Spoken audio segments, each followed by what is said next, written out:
जय श्री कृष्ण। आप सभी का कथा संग्रह में हार्दिक स्वागत है। आज हम लेकर आए हैं कार्तिक मास महात्म्य कथा का 19वां अध्याय, जहां आरंभ होता है जलंधर के अंत का वह प्रसंग जिसमें भगवान विष्णु स्वयं माया रूप धारण कर दैत्यराज जलंधर की पतिव्रता पत्नी वृंदा की परीक्षा लेते हैं। यह कथा है पतिव्रता की शक्ति, धर्म और माया के संघर्ष की। कैसे वृंदा के श्राप से हुआ आगे रामावतार का संकेत, और कैसे एक स्त्री के शाप ने स्वयं विष्णु भगवान को भी प्रभावित किया।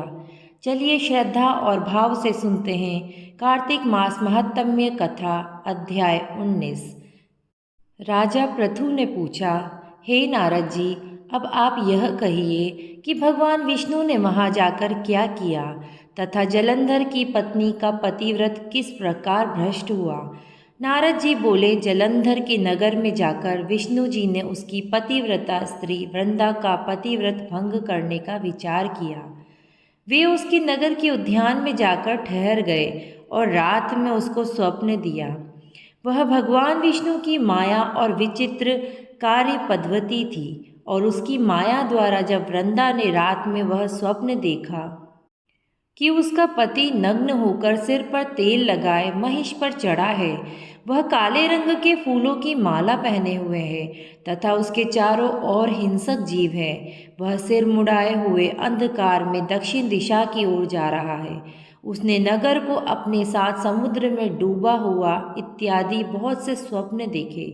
तत्काल ही वह स्वप्न का विचार करने लगी। इतने में उसने सूर्य देव को उदय होते हुए देखा, तो सूर्य में उसे एक छिद्र दिखाई दिया तथा वह कांतिहीन था। इसे उसने अनिष्ट जाना और वह भयभीत हो रोती हुई छज्जे, अटारी तथा भूमि कहीं भी शांति को प्राप्त न हुई। फिर अपनी दो सखियों के साथ उपवन में गई, वहाँ भी उसे शांति नहीं मिली। फिर वह जंगल में निकल गई। वहाँ उसने सिंह के समान दो भयंकर राक्षसों को देखा, जिससे वह भयभीत हो भागने लगी। उसी क्षण उसके समक्ष अपने शिष्यों सहित शांत मौनी तपस्वी वहाँ आ गया। भयभीत वृंदा उसके गले में अपना हाथ डाल उससे रक्षा की याचना करने लगी। मुनि ने अपनी एक ही हुंकार से उन राक्षसों को भगा दिया।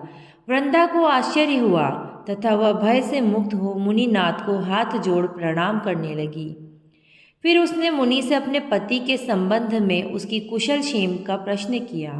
उसी समय दो वानर मुनि के समक्ष आकर हाथ जोड़कर खड़े हो गए, और ज्यों ही मुनि ने भ्रकुटी संकेत किया, त्यों ही वे उड़कर आकाश मार्ग से चले गए। फिर जलंधर का सिर और धड़ लिए मुनि के आगे आ गए। तब अपने पति को मृत हुआ जान वृंदा मूर्छित हो पृथ्वी पर गिर पड़ी और अनेक प्रकार से दारुण विलाप करने लगी। तत्पश्चात उसने मुनि से कहा, हे कृपानिधे, आप मेरे इस पति को जीवित कर दीजिए। पतिव्रता दैत्य पत्नी ऐसा कहकर दुखी श्वासों को छोड़कर मुनीश्वर के चरणों में गिर पड़ी। तब मुनीश्वर ने कहा, यह शिवजी द्वारा युद्ध में मारा गया है, यह जीवित नहीं हो सकता है, परंतु शरणागत की रक्षा करना सनातन धर्म है। इसी कारण कृपा कर मैं इसे जिंदा कर देता हूँ। नारद जी ने आगे कहा, वह मुनि साक्षात विष्णु ही थे, जिन्होंने यह सब माया फैला रखी थी। वह वृंदा के पति को जीवित करके अंतर्ध्यान हो गए। जलंधर ने उठकर वृंदा को आलिंगन किया और मुख चूमा। वृंदा भी पति को जीवित देखकर अत्यंत हर्षित हुई और अब तक हुई सब बातों को स्वप्न समझा। तत्पश्चात वृंदा सकाम हो बहुत दिन तक अपने पति के साथ विहार करती रही। एक बार सूरत एवं संभोग काल के अंत में उन्हें विष्णु को देखकर उन्हें ताड़ित करते हुए बोली, हे पराई स्त्री से गमन करने वाले विष्णु, तुम्हारे शील को धिक्कार है। मैंने जान लिया है कि मायावी तपस्वी तुम ही थे। इस प्रकार कहकर कुपित पतिव्रता वृंदा ने अपने तेज को प्रकट करते हुए भगवान विष्णु को शाप दिया। तुमने माया से दो राक्षस मुझे दिखाए थे, वही दोनों राक्षस किसी समय तुम्हारी स्त्री का हरण करेंगे। सर्पेश्वर जो तुम्हारा शिष्य बना है, यह भी तुम्हारा साथी रहेगा। जब तुम अपनी स्त्री के विरह में दुखी होकर विचरोगे, उस समय वानर ही तुम्हारी सहायता करेंगे। ऐसा कहती हुई पतिव्रता वृंदा अग्नि में प्रवेश कर गई। ब्रह्मा आदि देवता आकाश से उसका प्रवेश देखते रहे। वृंदा के शरीर का तेज पार्वती जी के शरीर में चला गया। पतिव्रत के प्रभाव से वृंदा ने मुक्ति प्राप्त की। और इस प्रकार जब वृंदा को सत्य का आभास हुआ तो उसने भगवान विष्णु को कठोर वचन कहे और श्राप दिया। वही श्राप आगे चलकर बना रामायण के उस प्रसंग का कारण, जहाँ रावण माता सीता का हरण करता है और भगवान राम को वानरों की सहायता मिलती है। वृंदा का यह बलिदान सिखाता है कि सच्ची नारी की पतिव्रता शक्ति इतनी प्रबल होती है कि वह स्वयं देवताओं के भाग्य को भी बदल सकती है। इस अध्याय से यही सीख मिलती है कि माया कितनी भी गहरी क्यों न हो, धर्म और सच्चाई अंततः अपना मार्ग बना ही लेते हैं। अगले अध्याय में जानेंगे कैसे जलंधर के अंत के बाद देवताओं ने शांति पाई और कार्तिक माह की महिमा और अधिक प्रकट हुई। हरि ओम तत्सत। आज की हमारी कथा कार्तिक मास से जुड़ी एक अनोखी और दुर्लभ कथा है। कार्तिक मास के नवग्रहों की पौराणिक कथा। कहते हैं कि कार्तिक मास में जो भी व्यक्ति भगवान विष्णु, शिव, सूर्य और नवग्रहों की पूजा करता है, उसके जीवन के सभी ग्रह शांत होकर कृपा बरसाते हैं। पर क्या आप जानते हैं क्यों कार्तिक मास को नवग्रहों का संतुलन मास कहा गया है? चलिए सुनते हैं इसकी एक अद्भुत कहानी। एक समय की बात है, किसी गांव में एक भाई बहन रहते थे। बहन की शादी हो चुकी थी। एक दिन भाई अपनी बहन से मिलने के लिए उसके ससुराल जा रहा था। रास्ते में भाई को एक सांप मिला और बोला, मैं तुझे डसूंगा। भाई बोला, हे नाग देवता, मैंने ऐसा कौन सा अपराध किया है जो आप मुझे डसोगे? मैं अपने माँ बाप का एक ही पुत्र हूँ, बहन का एक ही भाई हूँ। मेरी पत्नी और मेरे बच्चे घर पर मेरा इंतज़ार कर रहे हैं। आप मुझे क्यों डसना चाहते हो? तब सर्प बोला, तुम्हारे 9 ग्रहों की दशा लगी है, इसलिए मैं तुम्हें डस लूँगा। जब सांप किसी भी तरह राजी नहीं हुआ तो वह बोला, ठीक है, मैं अपनी बहन के घर उससे मिलने जा रहा हूँ। जब मैं वापस आऊँगा तब मुझे डस लेना। सांप बोला, क्या पता तुम वापस आते समय इस रास्ते से आओ या ना आओ, मैं तो तुम्हें अभी डसूंगा। तब वह बोला, ठीक है, तुम ऐसा करो, मेरे इस थैले में बैठ जाओ। जब मैं अपनी बहन से मिलकर वापस आऊँगा तब तुम मुझे डस लेना। सांप ने उसकी बात मान ली और थैले में बैठ गया। उसके ऊपर से बेलपत्र ढक दिए और अपनी बहन के घर पहुंचा।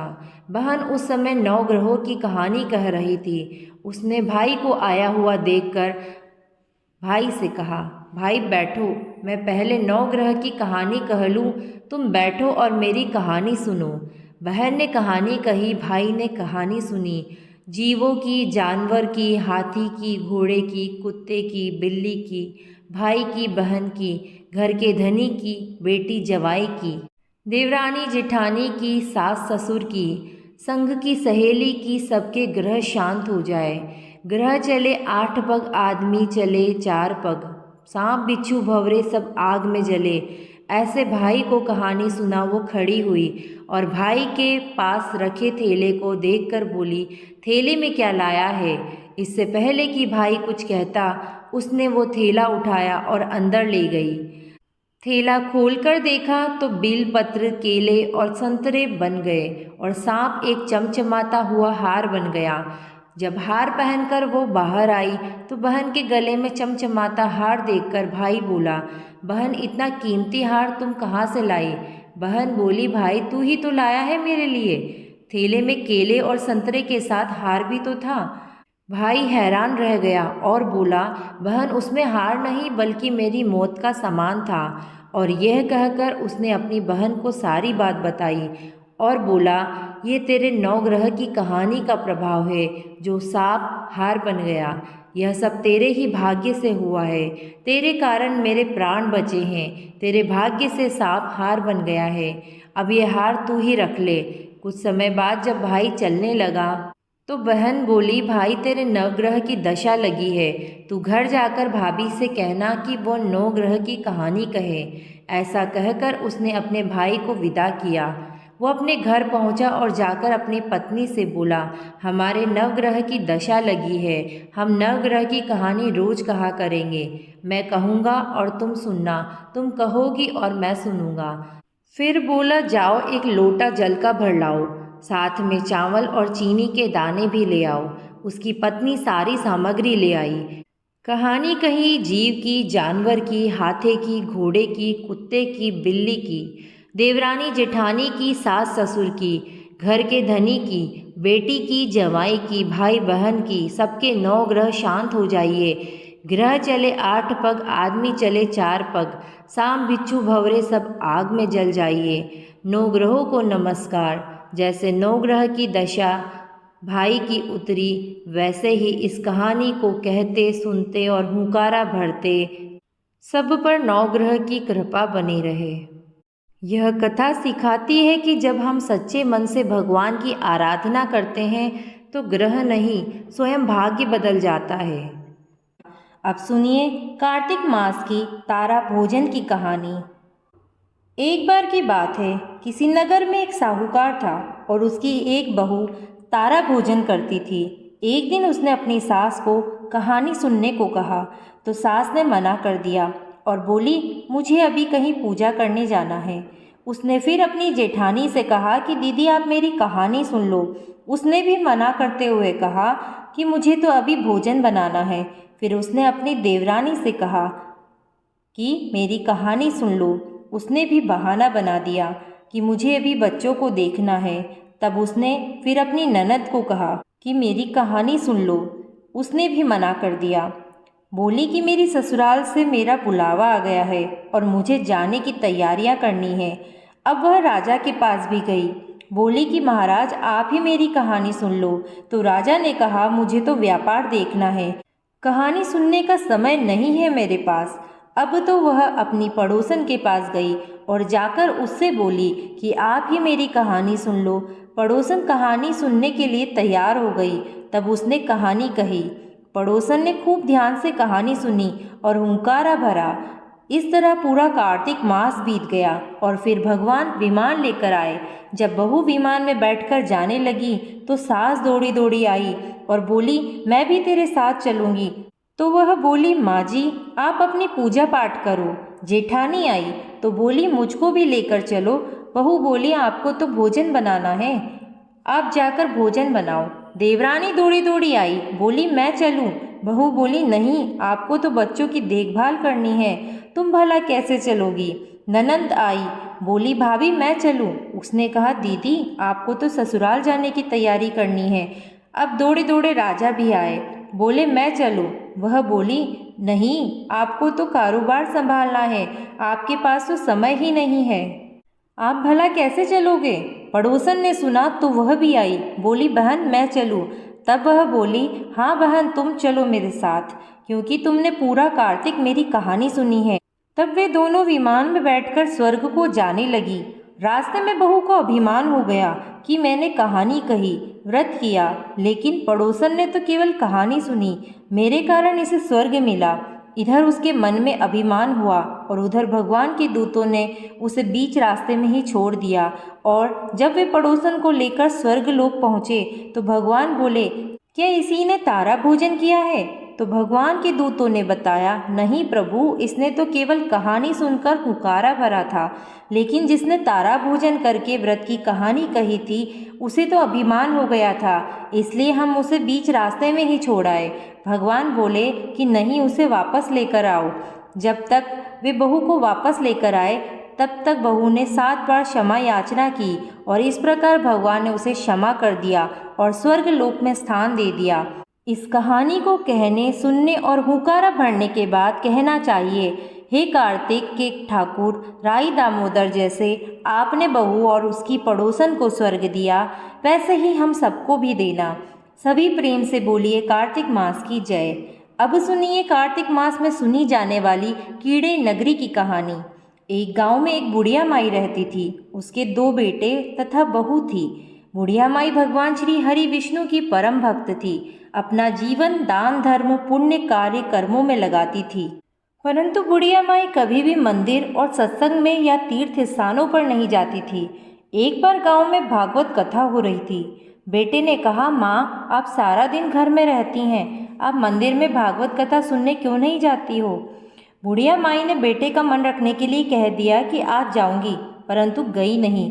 ऐसा करते करते 6 दिन निकल गए। बुढ़िया माई के बेटे ने कहा, माँ आज अंतिम दिन है, आज तो कथा सुनने आपको जाना ही पड़ेगा। सारा दिन घर का काम करके बुढ़िया माई ने जाते जाते इतनी देर कर दी कि अंतिम दिन की भागवत कथा भी समाप्त हो गई। भगवान श्री हरि विष्णु सन्यासी का रूप धारण करके बुढ़िया माई के पास आए और बोले, बुढ़िया माई तुम कहाँ जा रही हो। बुढ़िया माई ने कहा, मैं भागवत कथा सुनने जा रही हूँ। तब सन्यासी रूपधारी भगवान श्री हरि विष्णु ने कहा, अब इतनी देर से क्यों जा रही हो, वहाँ तो अब कथा समाप्त हो गई, अब वहाँ जाकर क्या करोगी। तब बुढ़िया माई ने कहा, अब घर से निकली हूँ तो जाकर ही आऊँगी। तब सन्यासी रूपधारी भगवान श्री हरि विष्णु ने कहा कि अब कथा समाप्त हो गई। सभी भक्त लोग अपने अपने घर चले गए। अब तुम वहाँ से क्या लाओगी।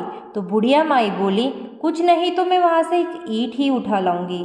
तो सन्यासी रूपधारी भगवान श्री हरि विष्णु बोले, तुम वहाँ से मिट्टी की ईंट लाओगी, इसके बदले में तुम्हें एक सोने की ईंट दे देता हूँ। बुढ़िया माई ने ईंट ले ली और घर की तरफ चल पड़ी और विचार करने लगी कि यदि यह ईंट लेकर मैं घर जाऊंगी तो बेटे बहू झगड़ने लगेंगे। इसलिए घर के आंगन में ही बाहर बुढ़िया माई ने वह ईंट जमीन में गाड़ दी। परंतु अब बुढ़िया माई का ध्यान उस ईंट पर ही रहने लगा। खाने पीने घर के काम करने में सदैव बुढ़िया माई अपना ध्यान सोने की ईंट पर ही लगाए रखती। बेटे बहू ने पूछा, माँ पूरे दिन घर के आंगन में क्या करती रहती हो। तो बुढ़िया माई ने कहा, मैं तो आने जाने वालों को देखती रहती हूँ। और एक दिन बुढ़िया माई मर गई। यमराज के दूत बुढ़िया माई को लेने आए और बुढ़िया माई को लेकर धर्मराज जी के पास पहुँचे और धर्मराज जी को सारी बात बतलाई। धर्मराज जी ने बुढ़िया माई को कुतिया की योनि दे दी। अब बुढ़िया माई उसी पेड़ के नीचे बैठी रहती। बुढ़िया माई की बहू ने कहा, इस कुतिया को यहाँ से भगाओ, नहीं तो यह बच्चों को काट खाएगी। तो उसके बेटे ने उसकी पीठ पर एक लकड़ी मारी और बुढ़िया माई मर गई। फिर उसे एक सांप की योनि मिली। आंगन में सांप को देखकर बेटे बहू ने किसी को काट न जाए इसी डर के मारे उस सांप को फिर मार दिया। फिर बुढ़िया माई मरकर धर्मराज जी के पास पहुंची। बुढ़िया माई कीड़ी का रूप धारण करके अब उस आंगन में कीड़ी नगरा बना दिया। आंगन में कीड़ी नगरा हो गया। घर वाले बहुत परेशान हुए। घर वाले भोजन भी नहीं बना पा रहे थे। फिर मन ही मन भगवान का ध्यान करने लगे। तब भगवान श्री हरि विष्णु सन्यासी का रूप धारण करके आए और बोले कि कुछ खाने को दे दो। तो घर वालों ने कहा कि महाराज, हमारे खाने को तो कुछ भी नहीं बनाया, क्योंकि हमारे घर में कीड़ी नगरा हो गया है। आप ही इसका कोई उपाय बताइए। तब महाराज जी ने आंगन में खोदा और सोने की 2 ईंट निकाली और दोनों बेटों को दे दी और कहा कि तुम्हारी माँ के नाम से दान पुण्य करना, धर्मशाला बनवाना, स्कूल बनवाना, प्याऊ लगवाना, गौशाला में गाय के चारे खाने की व्यवस्था करना।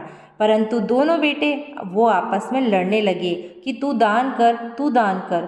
किसी ने बुढ़िया माई के नाम से कोई दान नहीं किया और कीड़ा नगरी वहाँ उसी स्वरूप में स्थापित रहा। कुछ दिन बाद सन्यासी वापस आए और बुढ़िया माई के बेटों ने भगवान स्वरूपधारी सन्यासी महाराज जी से कहा कि हमारे घर की हालत तो वैसी की वैसी ही है, कीड़ी नगरा तो वैसे का वैसा ही है। तब साधु रूपधारी सन्यासी महाराज ने कहा कि वह सोने की ईंट के टुकड़े लाओ और उन्हें बेचकर उनसे जो भी धन मिले उसे तुम्हारी माँ के नाम से दान पुण्य करो। इस कीड़ी नगरा पर शक्कर और आटा डालो। तुम ऐसा करोगे तो तुम्हारी माँ को मोक्ष प्राप्त होगा। और उनके घर से फिर इस प्रकार कीड़ी नगरा चला गया। जो व्यक्ति सुबह आटा और शक्कर कीड़ी नगरी पर डालता है वह सदैव धनवान, पुत्र संपन्न, सुख शांति से जीवन यापन करता है। उसके घर में कोई कष्ट नहीं आता, उसका जीवन सदा सर्वदा आनंद से व्यतीत होता है। उसके परिवारजन उसे अत्यधिक स्नेह प्रदान करते हैं। कीड़ी नगरी प्रतिदिन सींचने से जुड़ी कहानी सुनने से, दान पुण्य व धर्म कार्यों में रुचि लगाने से जीवन उत्तम हो जाता है। प्रेम से बोलो विष्णु भगवान की जय।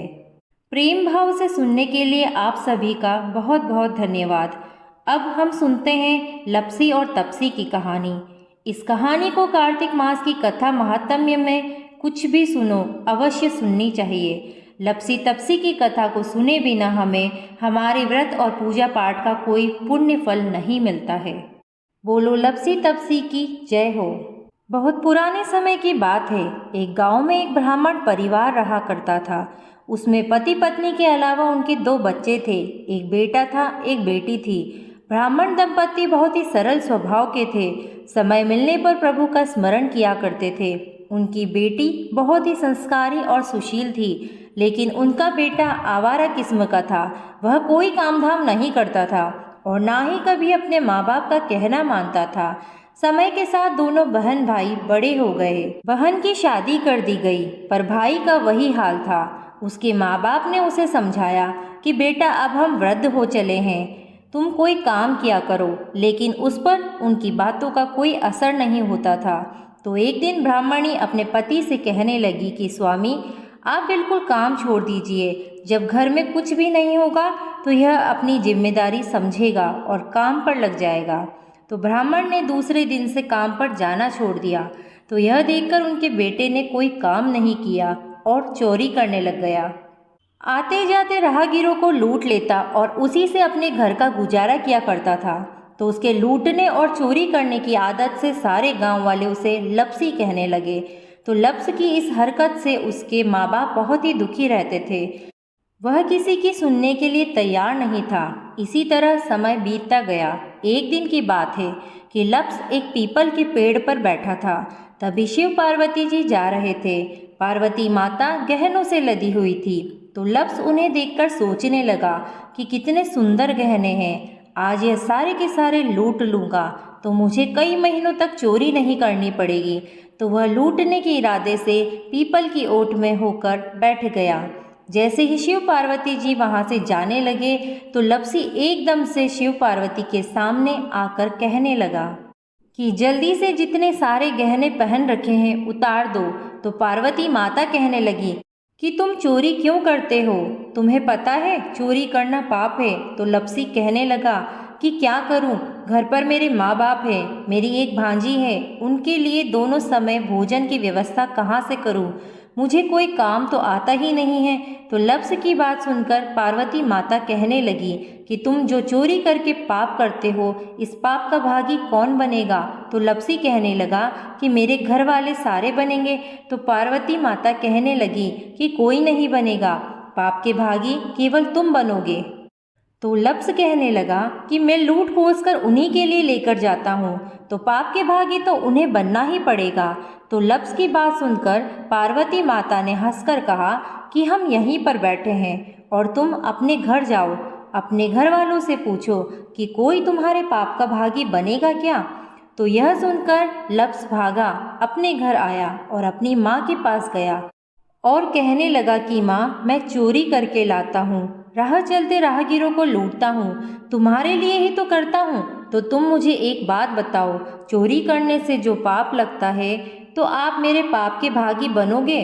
तो लप्सी की बात सुनकर उसकी माँ कहने लगी कि बेटा, मैंने तुमसे नहीं कहा कि तुम चोरी करके लाओ, तुम कमा कर लाओ, हमें 2 वक्त की रोटी चाहिए, मैं तुम्हारे पाप की भागी नहीं बनूंगी।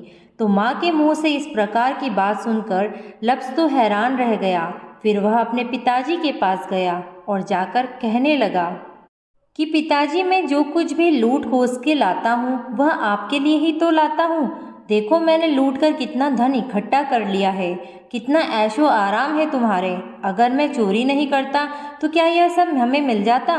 पिताजी, मैं तुमसे एक बात पूछता हूँ कि चोरी करने से पाप लगता है, तो उस पाप में आप मेरे भागीदार बनोगे क्या। तो लप्स की बात सुनकर उसके पिताजी कहने लगे, बेटा, मैंने नहीं कहा कि तुम चोरी करके लाओ, तुम कमा करके लाओ, मैं तुम्हारे पाप का भागी नहीं बनूंगा। तो माँ बाप के मुंह से इस तरह की बात सुनकर वह बहुत ही उदास हुआ और सोचने लगा कि मैं कितने महीनों से चोरी कर रहा हूँ, न जाने मुझ पर कितना पाप चढ़ गया है। और यह तो बोल रहे हैं कि पाप के भागी हम नहीं बनेंगे, तो अब क्या होगा। तो वह बड़े ही दुखी मन से शिव पार्वती जी से मिलने के लिए चल पड़ा। जैसे ही घर से बाहर निकलने लगा तो उसकी छोटी सी भांजी दरवाजे पर खेल रही थी। उसे पता नहीं था कि पाप पुण्य क्या होता है। तो वह कहने लगी कि मामा, पाप की भागी मैं बनूंगी। तो उसके इस तरह कहते ही लप्स ने उसे गोद में उठाया और चल पड़ा। शिव जी भगवान और पार्वती माता के पास जाकर कहने लगा कि घर वालों ने पाप का भागी बनने से मना कर दिया है और एक यही है जो पाप के भागी बनने को तैयार है। फिर लप्सी बड़े ही दीन स्वर में कहने लगा कि हे भगवान, मैं समझ गया हूँ कि चोरी करना पाप है। आज तक जो मैंने काम किया वह बहुत ही गलत था, लेकिन अब मैं इसका प्रायश्चित करना चाहता हूँ। अब तुम ही बताओ, मुझे मेरे पापों से मुक्ति कैसे मिलेगी। तो उसकी बात सुनकर शिव पार्वती जी बहुत ही खुश हुए और लप्स को कच्चे सूत का एक छोटा सा गोला देते हुए कहा कि लप्सी, यह सूत लो और इस पीपल के चारों ओर परिक्रमा लगाओ। जब यह सूत समाप्त हो जाएगा तब तुम्हारे सारे पाप नष्ट हो जाएंगे। तो यह सुनकर लप्स बहुत ही खुश हुआ। सोचने लगा कि छोटा सा गोला है, अभी लपेट कर घर चला जाऊंगा, उसके बाद मैं कभी कोई पाप नहीं करूंगा। फिर उसने अपनी भांजी को कंधे पर बैठाया और पीपल की परिक्रमा लगानी शुरू कर दी। अब भगवान का वह सूत खत्म कहाँ होने वाला था। लप्स चक्कर लगाता गया, वह सूत खत्म नहीं हुआ। चक्कर लगाते लगाते 1 महीना, 6 महीने, साल, पूरे 12 साल बीत गए, पर वह सूत खत्म नहीं हुआ। 12 साल बाद एक बार फिर शिवजी पार्वती जी वहाँ से गुजर रहे थे। तो पार्वती माता ने कहा कि स्वामी चलो, लप्सी को चलकर देखते हैं। तो शिवजी कहने लगे कि वह चोरी करने वाला, लूटने वाला कब का चला गया होगा। तो पार्वती माता कहने लगी कि नहीं स्वामी, चलकर देखने में क्या जाता है, चलो एक बार देखते हैं। तो शिव और पार्वती जी जैसे ही पीपल वृक्ष के पास आए तो देखा कि लप्स तो अब भी चक्कर लगा रहा है। अब चारों ओर गहरी खाई हो गई और लप्स की बड़ी बड़ी दाढ़ी, मूछें, नाखून बढ़ गए। तो यह देखकर पार्वती माता ने कहा, देखो स्वामी, आप तो कह रहे थे कि वह कब का ही चला गया होगा, देखो इसके मन में सच्ची भक्ति है। तो पार्वती जी की बात सुनकर शिवजी ने कहा कि चलो अभी देख लेता हूँ। तो यह कहकर शिवजी ने एक सोने का कड़ा लप्स के आगे फेंक दिया। तो लप्सी ने झट से उसके ऊपर पैर कर लिया। फिर अचानक से उसका ध्यान शिव पार्वती जी की ओर गया। तो वह हाथ जोड़कर कहने लगा कि भगवान, अब तो मेरे सारे पाप समाप्त हो गए होंगे, आप मुझे यहाँ से जाने की आज्ञा दीजिए। आपका यह सूत अभी तक खत्म नहीं हुआ है। तो शिवजी भगवान ने कहा कि तुम्हारे पाप कर्म भी अभी तक पूरे नहीं हुए हैं। तो शिवजी की बात सुनकर लप्स कहने लगा कि भगवान, मुझे पूरे 12 वर्ष हो गए हैं आपकी भक्ति करते करते, और आप अब भी मुझ पर शक कर रहे हैं। तो शिवजी ने कहा कि अपना पैर उठाओ। तो जैसे ही लप्सी ने अपना पैर उठाया तो उसके पैर के नीचे सोने का कड़ा था। तो यह देखकर लप्स शर्मिंदा हो गया और कहने लगा कि प्रभु, गलती हो गई, मुझे माफ़ करो, आगे से मैं ऐसी गलती कभी नहीं करूँगा। तो शिवजी कहने लगे कि नहीं लप्स, तुम्हारा पाप ऐसे पूरा नहीं हो सकता। अब तुम्हें 12 वर्ष तक और इसी तरह परिक्रमा करनी होगी और उसी के बाद तुम्हारे पाप समाप्त होंगे। यह कहकर शिवजी पार्वती जी वहाँ से चले गए और वह फिर से पीपल के पेड़ की परिक्रमा करता रहा। करते करते 12 साल बीत गए। 12 साल बाद में शिव पार्वती जी वहाँ पर आए तो उन्होंने देखा कि आज भी वह वहीं पर चक्कर लगा रहा है।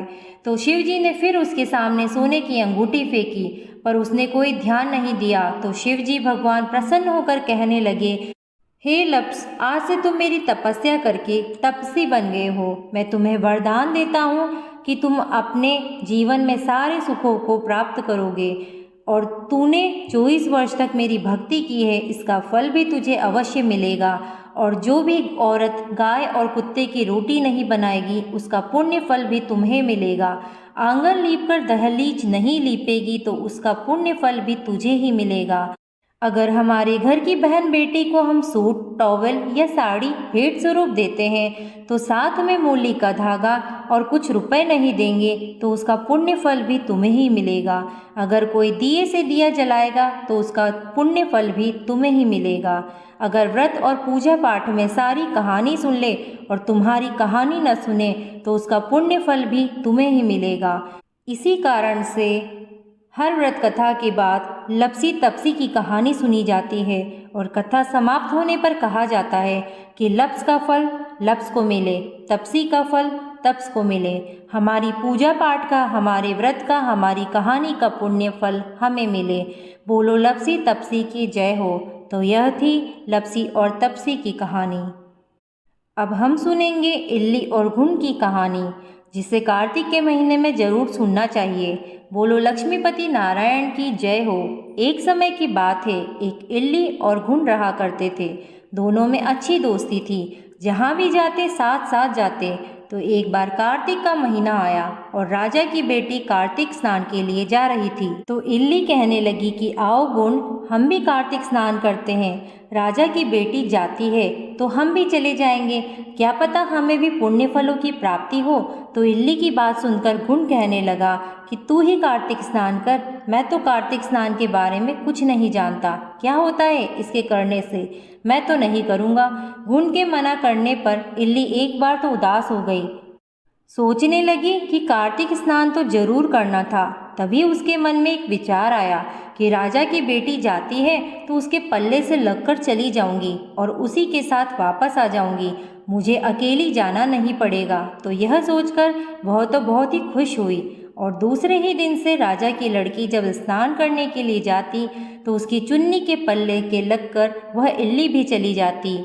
जब राजा की बेटी गंगा जी पहुंच जाती तो इल्ली उतरकर धीरे से गंगा स्नान करती और वापस चुन्नी के पल्ले से लग जाती। इस तरह इल्ली ने राजा की बेटी के साथ पूरे महीने कार्तिक स्नान किया। घुन से वह रोजाना कहती थी, पर घुन ने तो एक बार भी कार्तिक जाकर स्नान नहीं किया। समय बीतता गया, आयु पूरी होने पर दोनों मृत्यु को प्राप्त हो गए। इल्ली अपने दूसरे जन्म में कार्तिक स्नान के पुण्य प्रताप से राजा के घर में जन्म लेती है और घुन राजा के घर में गधा बन गया। और अब राजा की बेटी खूब लाड़ प्यार के साथ पलने बढ़ने लगी थी। समय के साथ वह बड़ी हुई तो राजा ने अपनी बेटी का विवाह किया। खूब सारा दान दहेज देकर अपनी बेटी को विदा किया। तो बेटी ससुराल जाने लगी तो उसने अपनी पालकी रुकवाई और राजा से कहने लगी कि पिताजी, मुझे तो यह गधा चाहिए। तो अपनी बेटी के मुंह से इस प्रकार की बात सुनकर राजा को बड़ी हैरानी हुई। राजा कहने लगे कि बेटी, तू चाहे तो धन और दौलत और कुछ भी ले जा, पर इस गधे को लेकर मत जा। लोग क्या कहेंगे कि राजा के घर से आई है और दहेज में गधा लेकर आई है। पर राजा की बेटी वो तो अपनी जिद पर अड़ी रही।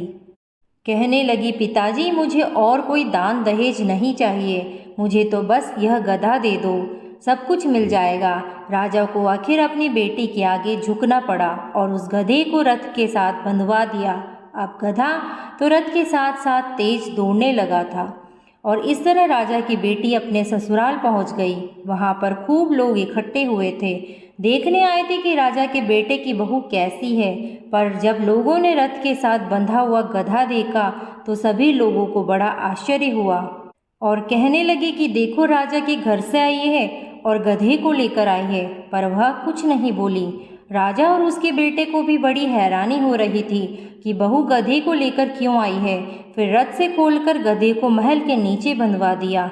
अब रोजाना राजा की पुत्रवधू घर का काम जल्दी जल्दी निपटाती और नीचे उतर आती और उस गधे से बातें करने लगती। जब लड़की नीचे आती तो गधा कहता कि मुझे पानी पिला दे, तो वह लड़की कहती, मैंने तुम्हें पहले ही कहा था कि कार्तिक स्नान कर लो, पर तुमने मेरी बात नहीं मानी, मेरा कहना नहीं माना। तू तो बोलता था कि मैं तो कार्तिक स्नान नहीं करूँगा, न मैं व्रत करूँगा, मैं तो बाजरा खाऊँगा और ठंडा ठंडा पानी पीऊँगा। अब बाजरा खा और ठंडा ठंडा पानी पी, मेरे साथ कार्तिक स्नान कर लेता तो तेरी यह हालत नहीं होती। एक दिन राजा ने अपनी पुत्रवधू को गधे के साथ बातें करते हुए सुन लिया, तो उन्होंने अपने राजकुमार को बुलाकर सारी बात बताई। तो राजकुमार ने आकर अपनी पत्नी से कहा कि आप मुझे सारी बात बताओ। तब रानी बनी उस लड़की ने कहा कि स्वामी, मैं पिछले जन्म में इल्ली थी और जो यह गधा है यह घुंटा। तब मैंने इससे कहा था कि कार्तिक स्नान कर ले, पर वह नहीं माना और मैं राजा की लड़की के पल्ले से लगकर पूरे महीने कार्तिक स्नान करती रही। तो कार्तिक स्नान के पुण्य प्रताप से राजा के घर में जन्म लिया और राजा के घर में ही बहू बनकर आई हूँ। तब राजा के बेटे ने सुना कि कार्तिक स्नान का इतना पुण्य प्रताप होता है, तो उसने अपने पिताजी को कार्तिक स्नान के पुण्य फल के बारे में बताया और कहा कि पिताजी, आप हमें आज्ञा दें, हम हर साल दोनों पति पत्नी जोड़े से कार्तिक स्नान करें। तो राजा अपने बेटे की बात सुनकर बहुत खुश हुआ और उन्हें कार्तिक स्नान करने की इजाज़त दे दी। फिर राजा का बेटा और उसकी पत्नी हर साल कार्तिक के महीने में गंगा जी जाकर कार्तिक स्नान किया करते थे और फिर पंडितों को भोजन करवाकर खूब दान पुण्य भी करते थे। तो राजा ने सारी नगरी में कहलवा दिया कि जिस तरह मेरे बेटे और बहू कार्तिक स्नान करते हैं, उसी तरह सारी नगरी के लोग कार्तिक स्नान करें। तो सारे लोगों ने अपने राजा की आज्ञा मानकर कार्तिक स्नान किया और स्नान किया हुआ पानी उस घुंड पर डाला जो गधा बना हुआ था, जिससे वह मोक्ष को प्राप्त हुआ। हे कार्तिक भगवान, कार्तिक स्नान का जैसा पुण्य फल आपने इल्ली को दिया, वैसे सबको देना। जो भी कार्तिक स्नान करके आपकी इस कथा को श्रद्धा भाव से सुने, उसकी सारी मनोकामनाएं पूर्ण करना। अब सुनते हैं कार्तिक मास में सुनी जाने वाली धर्मराज जी की कहानी। किसी गांव में एक बुढ़िया रहती थी। वह बहुत ही नियम धर्म से व्रत रखा करती थी। एक दिन भगवान के घर से यमदूत उसे लेने के लिए आ गए और वह उनके साथ चल पड़ी। चलते चलते एक गहरी नदी के पास पहुंची तो यमदूत बोले कि माई, तुमने गौदान किया है या नहीं? तो बुढ़िया ने उनकी बात सुनकर मन ही मन पूरी श्रद्धा से गाय का ध्यान किया। तो वह तुरंत उनके समक्ष आ गई और बुढ़िया उस गाय की पूंछ पकड़कर नदी पार कर गई। फिर वह बड़ी ही खुशी से यमदूतों के साथ आगे बढ़ने लगी तो सामने काले कुत्ते आ गए। तो यमदूत कहने लगे कि माई, अपने जीवन में कभी कुत्तों को खाना दिया है? तो बुढ़िया माई ने मन ही मन कुत्तों का ध्यान किया तो वे रास्ते से चले गए। तो यह देखकर बूढ़ी माई अत्यंत प्रसन्न हुई और आगे बढ़ने लगी तो रास्ते में कौवे मिले। वे उस बुढ़िया के सिर में चोंच मारने लगे। तो यमदूत कहने लगे कि ब्राह्मण की बेटी के सिर में कभी तेल लगाया था?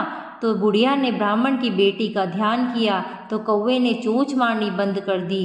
तो बूढ़ी माई ने अपने पुण्य प्रताप को याद करते हुए आगे बढ़ने लगी। थोड़ी देर पर चलने पर बूढ़ी माई के पैरों में कांटे चुभने लगे। तो वह कहने लगी कि मेरे पैरों में कांटे चुभ रहे हैं। तो यमदूत बोले कि कभी खड़ाऊ आदि का दान किया है? तो बुढ़िया ने खड़ाऊ का ध्यान किया तो खड़ाऊ उसके पैरों में आ गई। तो उसने खुशी से खड़ाऊ पहने और यमदूतों के साथ आगे चल पड़ी। इस तरह बुढ़िया माई आगे बढ़ी तो चित्रगुप्त जी ने यमराज जी से कहा कि आप किसे लेकर आए हो? तो यमराज बोले कि एक बुढ़िया को लेकर आए हैं। उसने दान धर्म तो बहुत किए हैं, लेकिन धर्मराज जी का कुछ नहीं किया है, इसलिए इसके आगे के द्वार बंद है। जो सारी बात सुनने के बाद बुढ़िया कहने लगी कि महाराज, मुझे धर्मराज जी के बारे में कुछ पता नहीं था। आप मुझे 7 दिन की मोहलत दें और वापस धरती पर भेज दें। मैं धर्मराज जी का व्रत और उद्यापन करके वापस लौट आऊँगी। तो सारी विधि जानकर बुढ़िया माई फिर से धरती पर अपने गांव में आ गई। तो गांव वाले उसे संस्कार के लिए ले जाने वाले थे। तभी वह बुढ़िया अचानक से उठकर बैठ गई और हरे राम कहने लगी। तो सारे गांव वाले डर के मारे भागने लगे, कहने लगे कि भूतनी आ गई है। तो वह कहने लगी कि मैं कोई भूतनी नहीं हूँ, मैं तो भगवान के घर से वापस आई हूँ। फिर बुढ़िया माई ने सारे गांव वालों को और अपने बेटे बहू को धर्मराज से की हुई बातचीत के बारे में बताया और कहा कि अब मैं 7 दिन तक यहीं पर रहूँगी, धर्मराज जी के व्रत करूँगी और उद्यापन करके फिर वापस चली जाऊँगी, जिससे मुझे परलोक में जगह मिलेगी। तो बुढ़िया की बात सुनकर उसके बेटे बहू ने अपनी माँ के लिए पूजा पाठ की सारी सामग्री एकत्रित कर दी और कहा कि आप धर्मराज जी के व्रत खुशी से करो और फिर आप उद्यापन के लिए जो कुछ चाहिए वह हमें बता देना। पर जब बुढ़िया माई कहानी कहती तो अपने बेटे बहू को पास बैठा लेती, पर वह कहानी का हुंकारा नहीं भरते। बेटे बहू के साथ साथ वहाँ पर उनकी एक पड़ोसन भी बैठी रहती थी जो सारी कहानी के दौरान हुंकारे भरती थी। इस तरह करते करते 7 दिन पूरे हो गए। बुढ़िया माई ने पूजा व्रत और उद्यापन कर दिया तो फिर धर्मराज जी बुढ़िया को लेने के लिए विमान भेजते हैं। स्वर्ग से विमान आया देखकर बेटे बहू और सारे गांव वाले हैरान हो जाते हैं और भाग कर आते हैं। कहते हैं कि बुढ़िया माई हम भी तुम्हारे साथ स्वर्ग को जाएंगे। तो बुढ़िया कहने लगी कि तुम स्वर्ग कैसे जा सकते हो, तुमने मेरी कहानी का कभी भी हुंकारा नहीं भरा। मेरी कहानी का हुंकारा तो केवल पड़ोसन ने भरा है, तो इसलिए वह मेरे साथ जाएगी। तो सारे गांव वाले बुढ़िया से धर्मराज जी की कहानी दोबारा सुनाने का आग्रह करने लगे। तो बुढ़िया माई पूरे श्रद्धा भाव से उन्हें कथा सुनाती है। तो अब की बार कथा सुनते समय उनके बेटे और बहू सारे गांव वाले हुकारा भरते हैं और बुढ़िया माई के साथ विमान में बैठकर स्वर्ग लोक को जाते हैं। तो धर्मराज जी कहते हैं कि मैंने तो विमान केवल बुढ़िया को लाने के लिए भेजा था। तो बूढ़ी माई कहती है कि हे धर्मराज, मैंने जो भी पुण्य किए हैं उनमें से आधा भाग आप गांव वालों को दे दो। इस तरह से धर्मराज जी सारे ग्रामवासियों को और बुढ़िया माई के बेटे बहू को स्वर्ग में रहने के लिए जगह दे देते हैं और सारे के सारे स्वर्ग लोक का सुख भोगने लगते हैं। हे धर्मराज महाराज, जैसे आपने धर्मराज की कथा सुनने से बुढ़िया माई सारे गांव वालों के पाप नष्ट करके पुण्य फलों की प्राप्ति की, स्वर्ग में वास दिया, वैसे सबको देना। कहानी कहने वाले को, सुनने वाले को और हुंकारा भरने वाले को सभी को देना। बोलो धर्मराज की जय हो। भगवान श्री हरि के आशीर्वाद से आपकी सारी मनोकामनाएं पूर्ण हो। ओम नमः शिवाय। हर हर महादेव। जय श्री कृष्ण।